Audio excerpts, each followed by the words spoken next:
আসসালামু আলাইকুম। হাসান খালেদ, সভাপতি বাংলাদেশ তৃণমূল পার্টি, আপনাদের সাথে। দর্শক শ্রোতা, আজকে আপনাদের সাথে একটা কথা বলি, সেটা হলো খুবই গুরুত্বপূর্ণ। দায়িত্বের সাথে একটা বয়সের, অভিজ্ঞতার একটা রিলেশন থাকার উচিত, রিলেশন থাকা উচিত। কিন্তু আমাদের দেশে কিন্তু আমরা এটা দেখি না।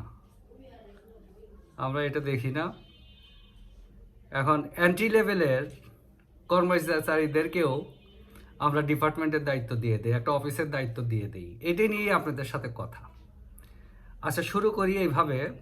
যেমন ধরেন, প্রাইমারি স্কুলের প্রধান শিক্ষক মানে কি? শিক্ষকদের মধ্যে যিনি প্রধান, অবশ্যই অভিজ্ঞ একজন লোক হবেন। তিনি হবেন আমাদের হেড স্যারদের মধ্যে যে হেড। কিন্তু এখন বাংলাদেশে অবস্থা কি? MA পাস হইলেই প্রাইমারি স্কুলের প্রধান শিক্ষক হওয়া যায়। প্রধান শিক্ষক পোস্টটা তো এন্ট্রি লেভেলের না। প্রধান শিক্ষকের পোস্টটা নিচে থেকে প্রমোশন হয়ে আসবে, জ্ঞান অভিজ্ঞতা অর্জন করে আসবে। এটা হলো একটা। দ্বিতীয়ত আসেন এসি ল্যান্ড। এটা এন্ট্রি লেভেলের কর্মচারী। সে তাকে ভূমি অফিসে বসায় দিচ্ছে, উপজেলা ভূমি অফিসে বসায় দিচ্ছে। তার আন্ডারে অনেক অভিজ্ঞ লোক কাজ করতেছে, তাদের অনেক বয়স, অভিজ্ঞ লোক কাজ করতেছে। একটা অনভিজ্ঞ লোকরে ওইখানে আমরা বসায় দিচ্ছি কেন? আমাদের কি লোক বলের অভাব আছে?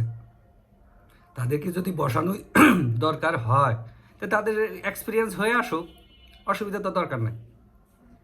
এক্সপিরিয়েন্স ছাড়া আমরা কেমনে একটা এক্সিকিউটিভ ডেস্কে বসাই, যে এটা কন্ট্রোলিং বস, গোটা অফিসটার একটা কন্ট্রোলিং বস সে।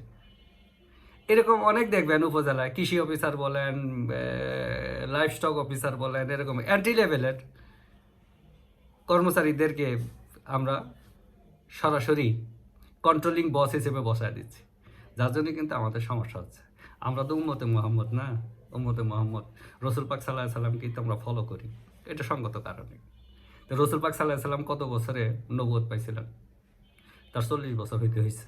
তারপরে রাব্বুল আলামিন তাকে নবুয়ত দিয়েছেন, মানে তাকে পারমিশন দিয়েছেন যে তুমি এখন কন্ট্রোল করতে পারো, তুমি এখন এক্সিকিউট করতে পারো।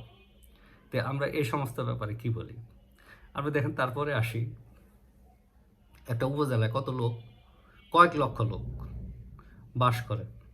তার দায়িত্বকে ইউএনও, বয়স কত? সর্বোচ্চ 32-33। তো একেবারে বাচ্চা একটা অফিসার না? এই বাচ্চা অফিসার আমরা এতগুলো মানুষকে কেমনে দিই? পাশাপাশি দেখেন আপনার একটা ইউনিভার্সিটি, একজন ভিসি শেষ বয়সে একজন ভিসি হয়, সে কত হাজার লোকের কন্ট্রোল করে। তো ওইখানে যদি এত বড় দেই, তাহলে এইখানে এত কেমনে? এখন কোনো উপজেলায় যদি একটা ইউনিভার্সিটি থাকে, তাকেও তো সমন্বয় করতে হবে। তারপরে আসেন ক্যান্টনমেন্টের কথা যদি চিন্তা করেন, কয় হাজার লোক বাস করে একটা ক্যান্টনমেন্টে। কিন্তু সেইখানে দায়িত্বে কে? একজন মেজর জেনারেল, মানে সচিব র্যাঙ্ক, একজন মেজর জেনারেল দায়িত্বে থাকে। এই বৃদ্ধ মানুষ, হ্যাঁ, বুড়া, কদিন পরে রিটায়ারমেন্টে চলে যাবে। তো আমরা জেলাতে দেখেন কত লোক বাস করে, উপজেলাতে কত লক্ষ লক্ষ লোক বাস করে, জেলাতে লক্ষ লক্ষ লক্ষ লোক বাস করে। তো এখানে জেলাতে আমরা ডিসি দিয়ে রাখছি, যার বয়স 40-42 এরকম, আর উপজেলাতে আরও কম। তো এতগুলো লোককে তারা কীভাবে হ্যান্ডেল করতে পারে? ওই সবসময় ঊর্ধ্বতন অফিসারের ভরসায় বসে থাকে, কোনো কিছু এক্সিকিউট করতে পারে না। তো এরকম হচ্ছে কেন? আমরা এই জিনিসগুলো নিয়ে চিন্তা করলাম না কেন? আমার বক্তব্যটা হচ্ছে, বাংলাদেশ তৃণমূল পার্টির বক্তব্যটা হচ্ছে, এই আধুনিক যুগে আমরা এই সমস্ত নিয়ে চিন্তা করতেছি না কেন? আমাদের কি লোকের অভাব? আগে ডেপুটি ম্যাজিস্ট্রেটদেরকে দায়িত্ব দিয়ে দিছে, কিন্তু তখন শিক্ষার হার কম ছিল। হয়তো ব্রিটেন থেকে কিছু ডেপুটি ম্যাজিস্ট্রেট আসছে, তারপরে ভারতবর্ষ থেকে কিছু ডেপুটি ম্যাজিস্ট্রেট রিক্রুটমেন্ট হয়েছে, তাদেরকে দিয়ে কাজ করাইছে তাদেরকে। তখন শিক্ষার প্রসার ছিল না এই কারণে, কিন্তু এখন তো সবই আছে। তা আমরা এক্সপিরিয়েন্স লোক বসাবো না কেন?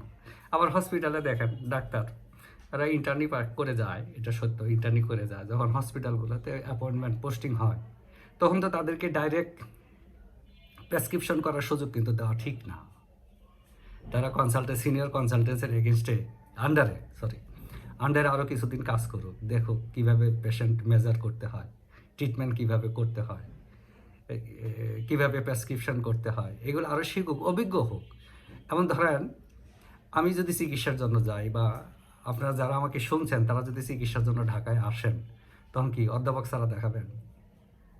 তো এখন সরকারি হসপিটালে গেলে দেখা লাগবে আমার এমবিবিএস বাচ্চা, একেবারে কাঁচা বয়সী পোলাপানরে আমার দেখাইতে হবে, যাতে 30 বছর বয়সী হয়নি হয়তো। তো এগুলো মানুষ দ্বিধাদ্বন্দ্বে পড়ে যায়। তারপরে তো গতকালের ভিডিওতে বলছি আবার সার ডাকাডাকি নিয়ে একটা সমস্যা আছে, এগুলো কারণে মানুষ অ্যাভয়েডও করতে চায়, করতে চায়। তো কাজেই বয়স লাগে, বয়স না লাগলে বয়স এবং এক্সপিরিয়েন্স ছাড়া জ্ঞান হয় না, এটা সীমাবদ্ধতা থেকে যায়। কাজে আমাদের এই সরকারের যে পলিসি এটা বদলাইতে হবে।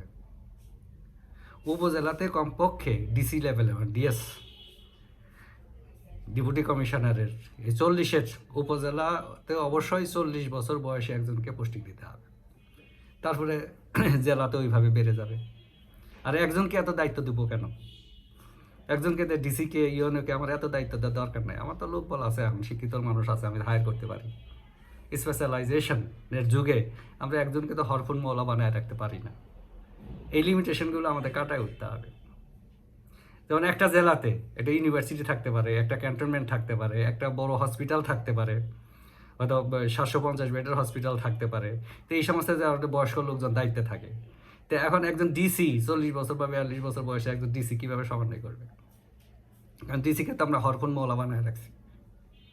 তো কাজে আজকে কিন্তু চিন্তা করার সুযোগ আসছে, যেখানেই পোস্টিং দেই না কেন, যাকে ডেস্কের দায়িত্ব দেই, কন্ট্রোলিং বস দেই, তাকে অবশ্যই অভিজ্ঞ হতে হবে এবং বয়স হতে হবে, অ্যাকর্ডিংলি বয়স হতে হবে, অন্যান্য ডিপার্টমেন্টের সাথে সামঞ্জস্য রেখে বয়স দিতে হবে।